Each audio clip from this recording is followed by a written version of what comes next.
Je tiens à remercier tout le monde qui est parmi nous aujourd'hui, tout l'écosystème. Tel que Matt l'a bien indiqué, on est aujourd'hui entouré d'investisseurs, de business angels, de VCs, d'entrepreneurs. Je les remercie, je remercie tous ces entrepreneurs qui nous ont fait confiance, qu'on a pu accompagner durant les 2 dernières éditions. On est aujourd'hui à notre 3e. Je salue aussi les mentors qui ont rendu les idées,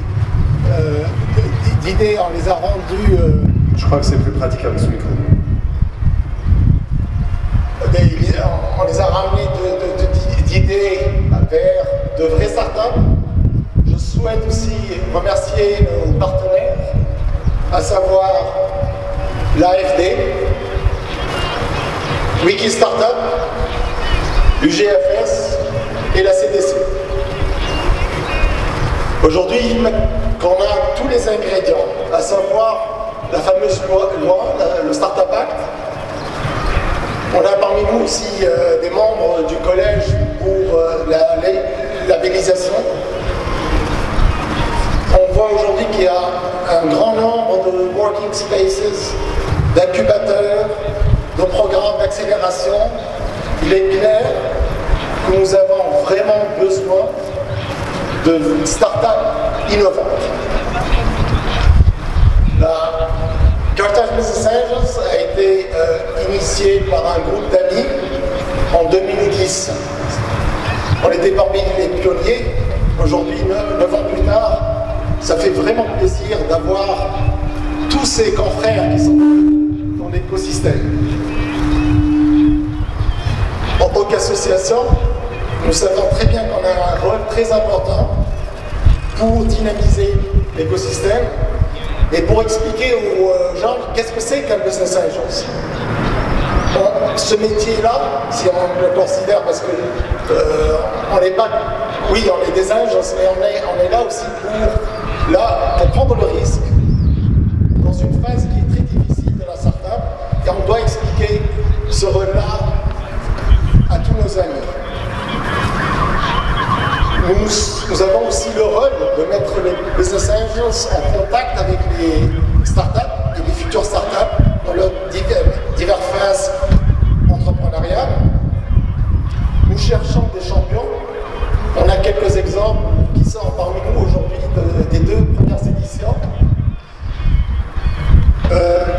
Et on mise aujourd'hui énormément sur les startups dans l'économie tunisienne. On parle presque plus des PME, malheureusement, qui ont un rôle encore plus important dans l'économie tunisienne.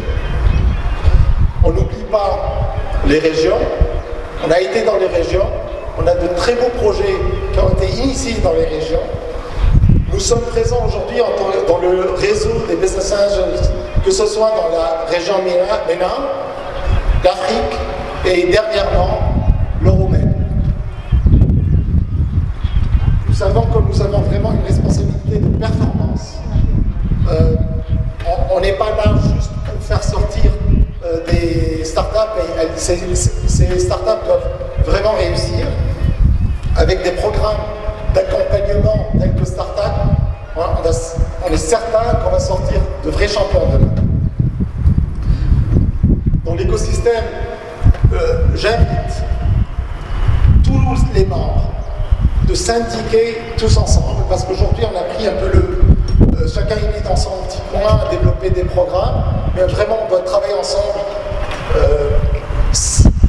C'est la typologie même de l'écosystème entrepreneurial. Il ne faudrait surtout pas qu'on oublie la diaspora tunisienne.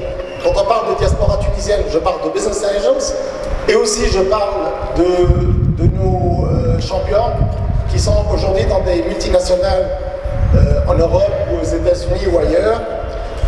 Parmi les lauréats d'une des versions de Startup, on a eu un doctorant qui est ressortissant d'une université japonaise qui est venu en Tunisie pour développer un projet extraordinaire.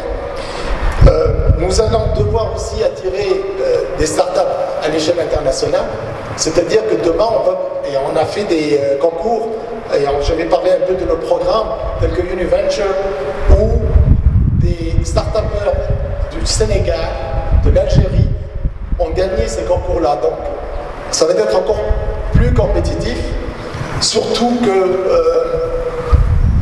on sait très bien que dans des pays tels que le Ghana, le Kenya et tout ça, ils sont très bons dans ce qu'ils sont en train de faire, sans parler de pays tels que la Roumanie ou le Portugal ou autre. Donc, si vous pouvez regarder l'écran là d'en bas, je vais faire une petite présentation de qu'est-ce que c'est que CBA. Donc, en 2009, il y a eu GFS, nous on est venu juste après, on a fondé l'association de CBA, donc la veille, donc c'est juste la veille de la Révolution. On a vite senti qu'on avait besoin d'incubateurs. Donc quelques membres de CBA ont créé Wiki Startup, qui est aujourd'hui notre partenaire. Notre premier fonds capitalise, le Seed Fund a été initié en 2012. Le programme Univenture, où on a été voir des centres de recherche pour créer des startups derrière. Par la suite, on est parti dans un secteur qu'on considère comme un secteur d'avenir. C'est les Smart Mobility et Smart Cities, avec le concours de mobilité en partenariat avec l'université Esprit. Startup, première édition en 2015 et une deuxième édition en 2016. On a pris notre temps pour la troisième édition.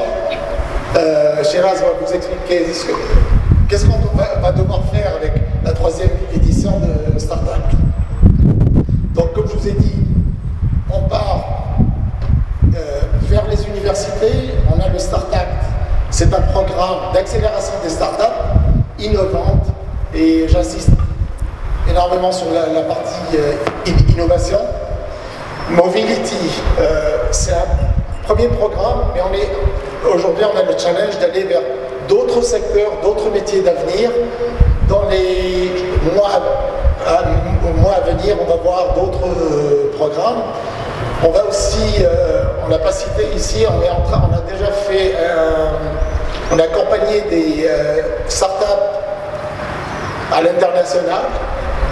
On a bien réussi l'année dernière, et cette année, avec le programme Tasdir Plus, on a sélectionné 6 secteurs et on va les accompagner à l'international. Quand je dis accompagnement, c'est-à-dire chercher les marchés, trouver des partenaires, et éventuellement, s'ils trouvent leur bonheur à l'étranger, ils vont devoir partir, parce que vous savez, les startups n'ont pas de borders, ils ne connaissent pas les frontières. Mobility, donc c'est un programme d'aviation. On a fait un concours d'innovation dans le domaine du transport intelligent et la logistique et tout ce qui est Smart City. Il y a eu des sessions de mentoring, de la formation, financement, avec un chèque derrière. Donc c'est un programme de création d'entreprise à partir de travaux académiques et scientifiques. On a un exemple qui est là, Mme Olfa, qui va bientôt nous faire sortir son beau projet. Donc, au point de vue réalisation, on a eu plus de 300 candidatures, 100 participants.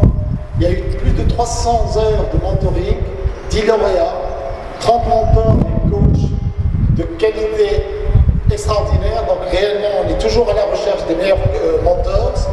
On a eu, là, on va avoir 6 startups, plus un chèque de 90 000 dinars dans les prix. Donc là, c'est quelques exemples. Vitalife, j'étais là, je le vois, il est là.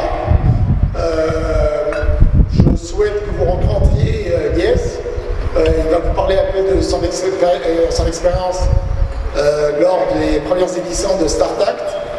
Iris Technologies, Khaled, il est là. Un autre success story. Pharmatech, Abir, elle est là? Non. Abir, non, je pense pas. ProfitMed, donc c'est un peu quelques typologies de projets qui ont bien gagné. Et aujourd'hui, c'est presque, je dirais, c'est des PME. Hein.